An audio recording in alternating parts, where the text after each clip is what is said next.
Hello friends, ನಮ್ಮ Kannada news ಚಾನೆಲ್ಗೆ ಸ್ವಾಗತ. ರಾಜ್ಯದ ಮಲೆನಾಡು ಕರಾವಳಿ ಭಾಗದಲ್ಲಿ ಮಳೆ ಅಬ್ಬರ ಜೋರಾಗಿದ್ದು ನದಿಗಳು ತುಂಬಿ ಹರಿಯುತ್ತಿವೆ.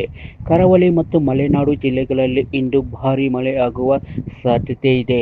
ಉತ್ತರ ಕನ್ನಡ, ದಕ್ಷಿಣ ಕನ್ನಡ, ಉಡುಪಿ ಜಿಲ್ಲೆಗೆ ಆರೆಂಜ್ ಅಲರ್ಟ್ ಘೋಷಿಸಲಾಗಿದೆ.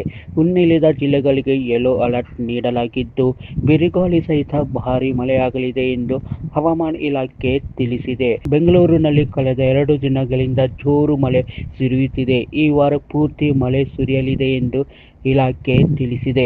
ನಾಳೆ ರಾಜ್ಯದ ಎಲ್ಲ ಜಿಲ್ಲೆಗಳಿಗೂ ಯೆಲ್ಲೋ ಅಲರ್ಟ್ ನೀಡಲಾಗಿದೆ. ದಕ್ಷಿಣ ಕನ್ನಡ, ಉಡುಪಿ, ಉತ್ತರ ಕನ್ನಡ ಮತ್ತು ಮಲೆನಾಡು ಭಾಗದಲ್ಲಿ ಭಾರೀ ಮಳೆಯಿಂದ ಜನಜೀವನ ಅಸ್ತವ್ಯಸ್ತವಾಗಿದೆ. ವ್ಯಾಪಕ ಮಳೆಯಾಗುವ ನಿರೀಕ್ಷೆ ಇದ್ದು ಶಾಲೆಗಳಿಗೆ ರಜೆ ನೀಡುವ ಸಾಧ್ಯತೆಗಳಿವೆ. ಇಂದು ಸಂಜೆ ಅಥವಾ ನಾಳೆ ಬೆಳಗ್ಗೆ ಪರಿಸ್ಥಿತಿ ನೋಡಿಕೊಂಡು ರಜೆ ಅಧಿಕೃತ ತೀರ್ಮಾನ ಹೊರಬೀಳುವ ನಿರೀಕ್ಷೆಯಿದೆ.